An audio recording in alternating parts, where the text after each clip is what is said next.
The Cavalcade of America. Starring Madeleine Carroll in Woman with a Sword. Presented by the DuPont Company, makers of better things for better living through chemistry.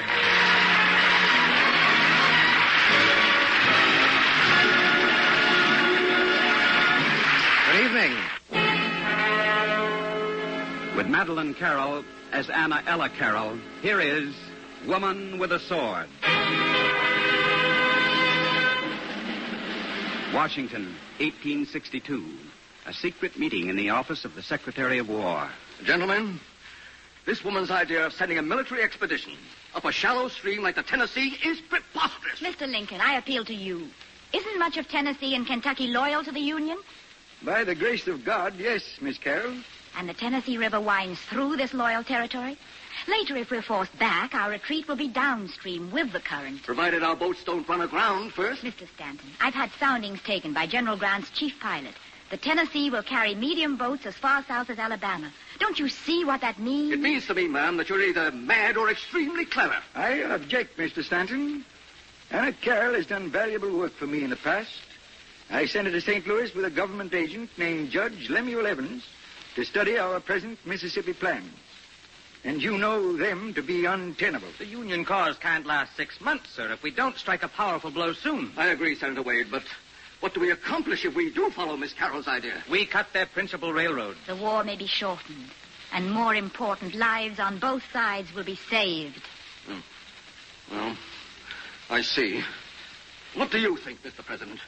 I think Miss Carroll's plan may mean the difference between life and death for this nation, Mr. Stanton. This plan and its authorship must be kept secret now. But someday, when we have a Union victory on our hands, I'm convinced the whole world will know she was right.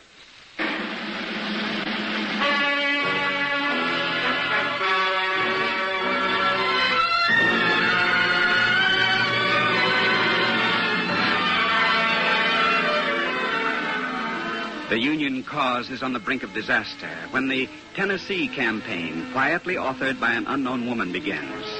And with the fall of Vicksburg in 1863, it succeeds in hastening complete Union victory at Appomattox 2 years later. Now, on an April day in 1865, all Washington is out to welcome the hero of that victory, General U.S. Grant. And in a carriage moving down Pennsylvania Avenue...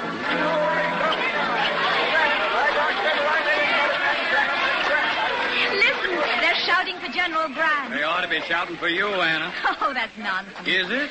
Would these banners and flags be up today if you hadn't roped and tied the Tennessee campaign all by yourself? A grumpy Texas judge I know named Lemuel Evans helped a bit, too. Oh, look. Look down the avenue. Where? The Capitol. They put up a banner, Lem.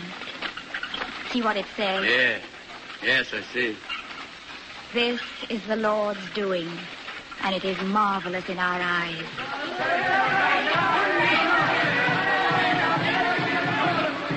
Oh, Lem, isn't it wonderful that it's over at last?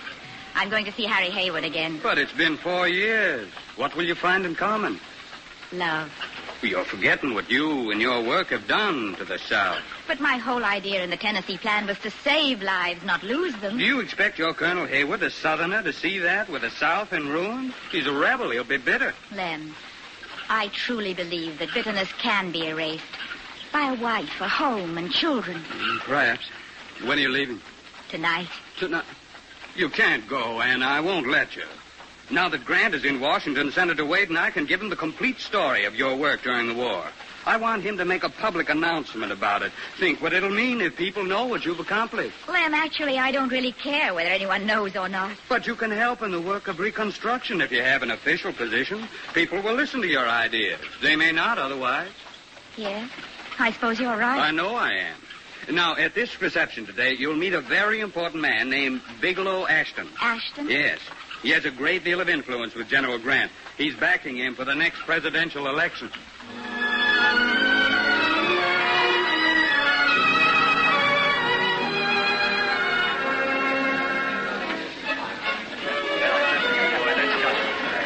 You know, Mr. Ashton, it's hard to believe that lovely lady just coming in is a constitutional lawyer of great distinction. You don't say. Naturally, she's never been admitted to the bar. Naturally. However, her ideas are respected in the highest quarters. And if General Grant runs, I mean, if the people draft him for the next presidential nomination, she may be a valuable ally. Well, Senator Wade, by all means, present me to the lady. Delighted, sir. Oh, Miss Carroll. Yes? Judge Evans. Indeed. Oh, good afternoon, Senator Wade. Anna, I want you to meet Mr. Bigelow Ashton. Miss Anna Carroll. How do you do? You know Judge Evans? Yes, Hello, I do. Mr. Ashton. I was about to tell Mr. Ashton something of your work, Anna, during the war. Yes, I've heard my wife speak of you. It isn't generally known, sir, but Miss Anna Carroll is directly responsible for the Tennessee Plan, which was carried out so effectively by General Grant. I'm afraid I don't understand. Perhaps we should allow her to explain. Well, please, do so, Miss Carroll. Well, Mr. Ashton, it was only that President Lincoln felt that there was something wrong with the original plans for attack down the Mississippi. I had some knowledge of rivers, their use in military strategy. So Judge Evans helped me, and together we conceived a new plan of attack up the Tennessee River. It was solely her idea, however. Her plan resulted in the Tennessee campaign, the capture of Vicksburg, and the eventual fall of the South. You are joking, of course. No, on the contrary. This reception today should have honored two people. The lady responsible for the Union strategy and the soldier who carried it out. But even if this preposterous claim were true, madam, how could you expect anyone to believe it? Why, the public simply wouldn't accept it. Ah, but if General Grant made a statement in her behalf. And you're in a position to convince him, sir. Yes. Oh, I see. Senator, when you suggested I meet Miss Carroll, you intimated that she might be valuable politically to the general. As well she might. Now I find you merely want him to grant you a fantastic favor. It was a trick, sir, and one which I most emphatically disapprove. Mr. Ashton, I want to help with Reconstruction in the South. These gentlemen are persuaded that I need official recognition for my work in the war in order to do it. Well, then why don't you go directly to the president? He's noted for his odd decisions. Sir, a joint statement by General Grant and President Lincoln is what we'd hoped for. And considering Grant's present popularity... Considering his present popularity, you think I would allow him to become the laughingstock of the nation? The hard-bitten general who took his orders from a civilian? A woman? Gentlemen, I'm not a lunatic. Goodbye, Miss Carroll. Gentlemen. There walks a cynical man, my friend. Oh, I wish we hadn't approached him. But, Anna, we had no idea he'd take that attitude. I don't think I care much for this party. I'd like to go home. And I'm going to be very ungallant and refuse to drive you. Oh, why? Because I'm going to the White House and try to catch the president between appointments. He's our one hope now. Come along, my dear. It will be my pleasure to drive you home.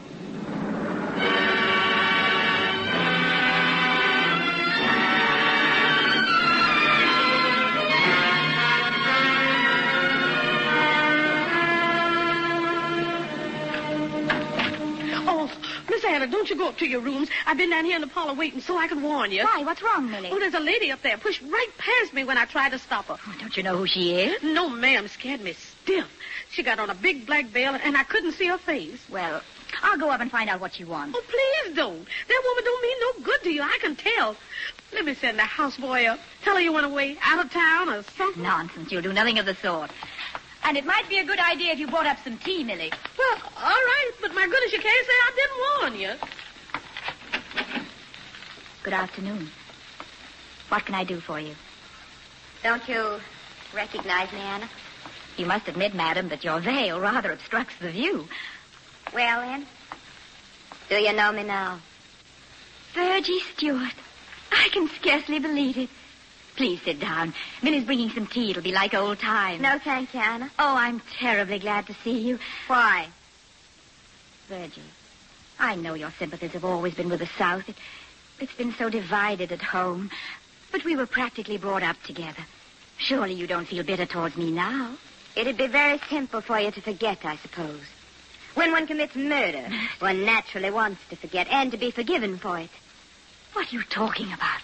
Do you think we haven't known what you were doing in Washington all through the war? I'm a lawyer, Virgie. I've studied the Constitution a long time. I know and respect it. When the time came, I felt I had to fight for it. And committed murder as surely as if you plunged a bayonet into the back of each one of our dead soldiers yourself, Anna Carroll. Oh, my dear, you must stop that. The war is over now. If you could only know what a great heart Mr. Lincoln has, how carefully he's planning to make things easier for us. Plans. You worked out a systematic plan to kill off all our young men. It was your plan that killed the man I loved. Do you think we'd accept any more of your plans now? Wait a minute, Virgie. The man you love? You thought nothing could come between you and Harry Haywood. But when he turned rebel, you fought him, so I guess your great love was only a lot of words after all. Well, to me, love was more than that. It was staying for the man I cared about. And before long, he began to care about me, too. Are you saying that you and Harry... We would have been married during his next leave. I went down to Virginia to find him. But he'd been killed, Anna. You had murdered him with your plan. Harry is dead. What do you care? He was just another Confederate soldier to stab in the back. Oh, I ought to kill you, Anna Carroll. I ought to, and I think I will. Virgie! No, I'll make you sorry that you ever had a plan. You've got to calm down. Listen, Virgie. Anna, what is Oh, this? Lem, so you've got somebody else to protect you Stop now. this, both of you. Stop this. Stop. Who is this woman, Anna? She's the girl I grew up with, Lem. Here, Virgie, please let me help you to the couch. You must lie down and try to get over this. Please, dear. He loved you. He never really loved me. I think he would have, Virgie. Who's she talking about? Lem, Harry Haywood is dead. Oh, Anna, I'm sorry for your sake, believe me. Virgie thinks the Tennessee plan was responsible, as if I had killed him with my own hand. Ridiculous. Is it? Maybe she's right. Well, how does she know about the Tennessee plan anyway?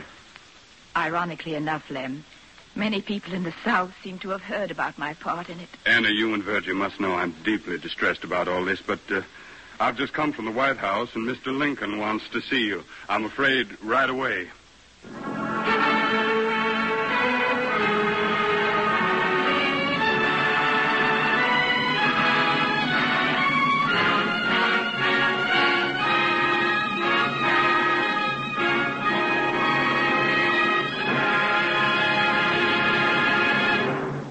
You're listening to Madeline Carroll as Anna Ella Carroll in Woman with a Sword. Tonight's radio play on the Cavalcade of America, presented by the DuPont Company, makers of better things for better living through chemistry.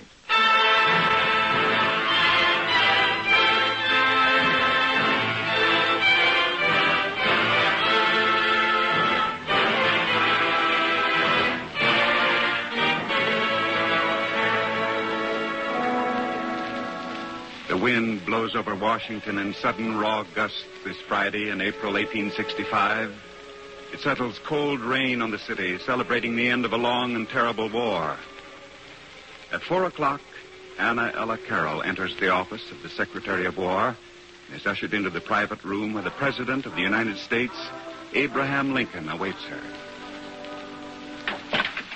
Good afternoon, Mr. President. Well, good afternoon, ma'am.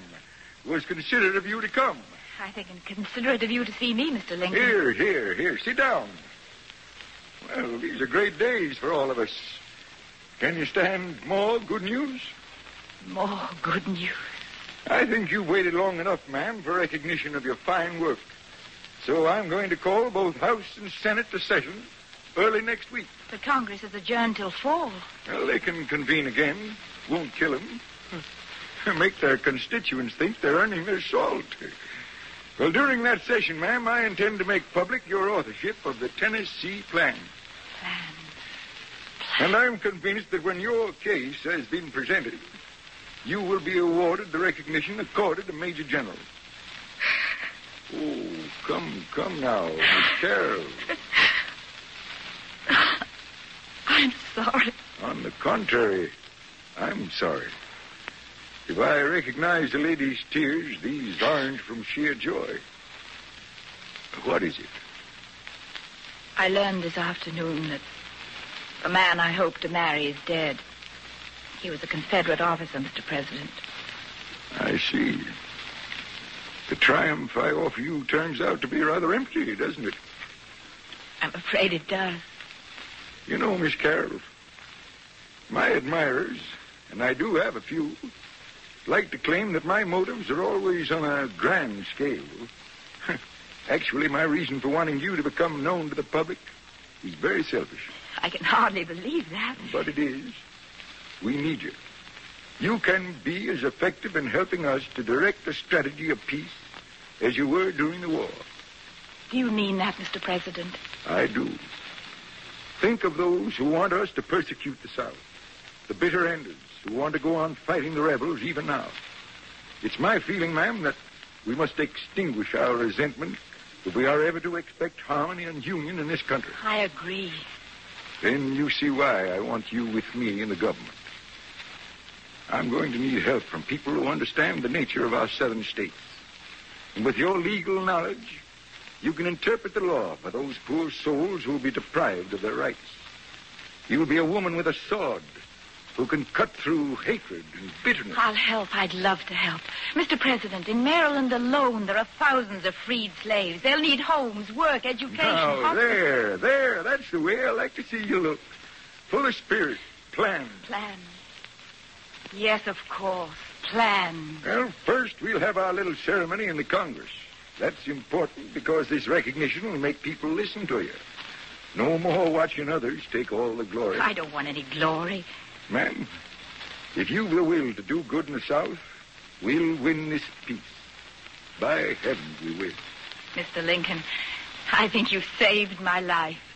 On the contrary, Madam General, it may be that for the second time, you will help to save the nation's life.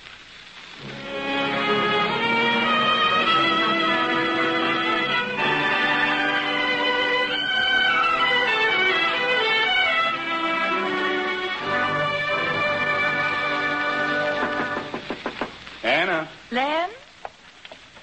Now, forgive me for intruding, but I had to know what President Lincoln said. He's asked me to help him, Len.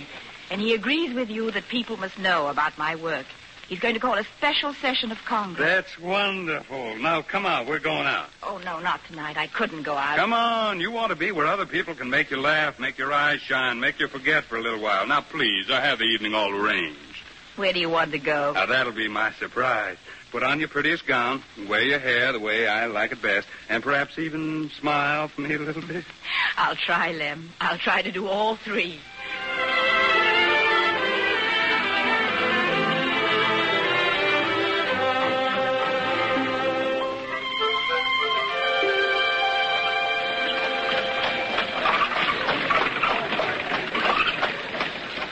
Here we are. And this is my surprise, Anna. Tickets to the theater. Oh, dear, it looks terribly crowded. How did you manage to get them at the last minute? A man isn't an influential government agent and a stubborn Texan for nothing, Miss Carroll. And I've been wanting to see this play. I'm so glad you are stubborn about my coming out. And I'm going to be gallant, too. Here, step carefully over this muddy spot. Thank you. There we are. Oh, goodness, it's chilly. I don't suppose you ever see fog like this in Texas. In Texas, we're foggy every Saturday night. Programs, get a program right here, ladies and gentlemen. Look, over at the ticket window trying to shorthorn something at the last minute. You needn't be quite so superior because you shorthorned tickets earlier in the day. Oh, it's Mr. Ashton. He's coming over. That's cheek, I'll tell you, after this afternoon. Good evening, Miss Carroll, Judge Evans. You seen the play? Yes, I trust your asthma has improved since this morning. No, my wife insisted I come out. She wants to see this play. Now, apparently, there isn't a seat left. You don't happen to have any influence with the manager, do you? I do not. I had understood General and Mrs. Grant were to be present here tonight. Perhaps they can help you out. No, that's just it. They decided not to come after all. The general's gone to Philadelphia. Too bad, too bad. No doubt you had some pertinent words with him before he left. Ah, my friends, you're not going to hold my feelings in the matter against me, I hope. Your feelings in the matter hardly concern us, Mr. Ashton. Mr. Lincoln has informed Miss Carroll that he will call a special session of Congress next week for the purpose of introducing a bill in her behalf. Oh. Well, madam, I think it only fair to warn you that I'll do all I can to prevent both passage of that bill and public knowledge of it. If it goes through, it will be Mr. Lincoln's doing, and his alone. Then we understand each other quite clearly, don't we, Mr. Ashton? My compliments, sir, and good evening. Come, Anna. Let's go and find our seats. Good evening. No hard feelings, I hope. Nothing personal, you know.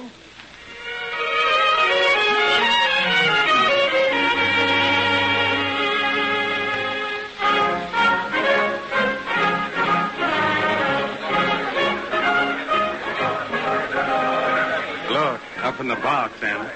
The president. He's looking our way. We have a plan, Lem. A wonderful plan. He wants me to help him win the peace. And I know that as long as he lives, it will be a good peace. He's smiling at you. Yes. Mr. Lincoln. He's nodding directly to you, Anna. You'll be the envy of every woman in Ford's Theater tonight.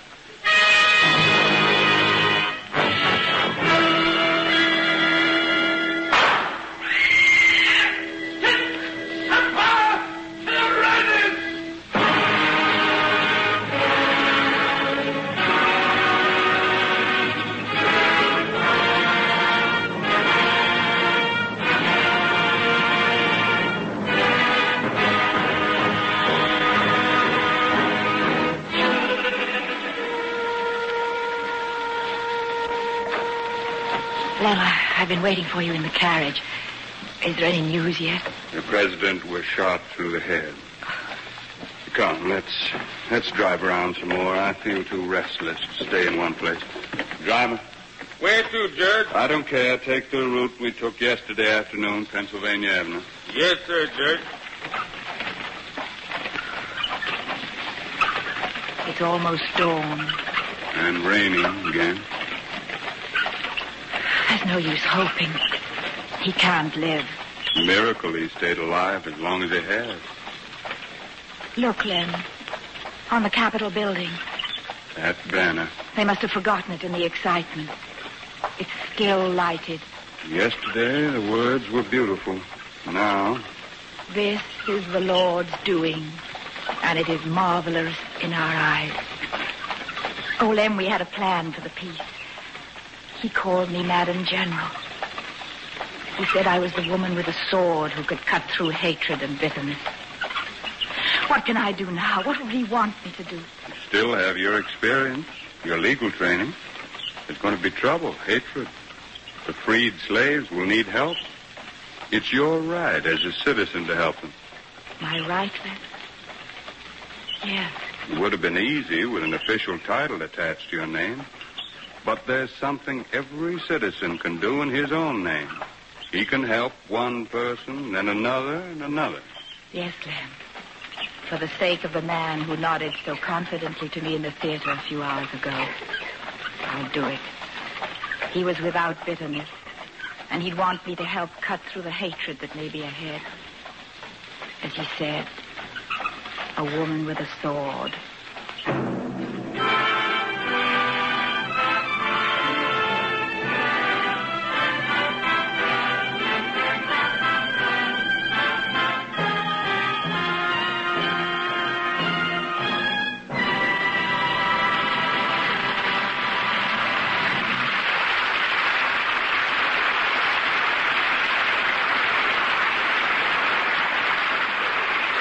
Thanks to Madeline Carroll and Cavalcade's cast for Woman with a Sword.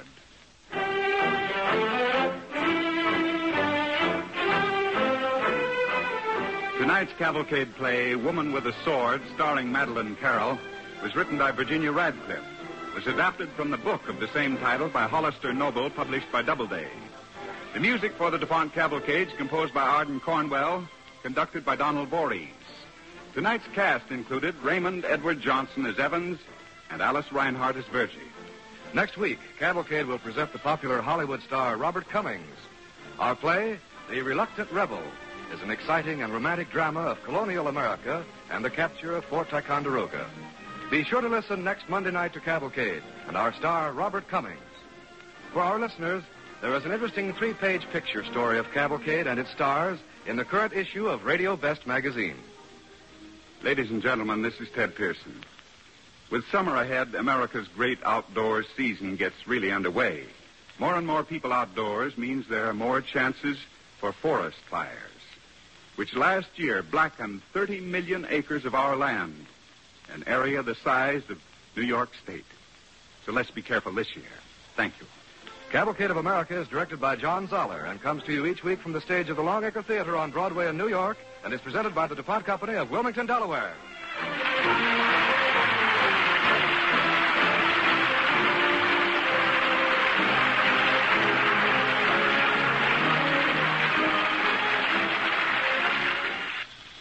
This is NBC, the national broadcasting company.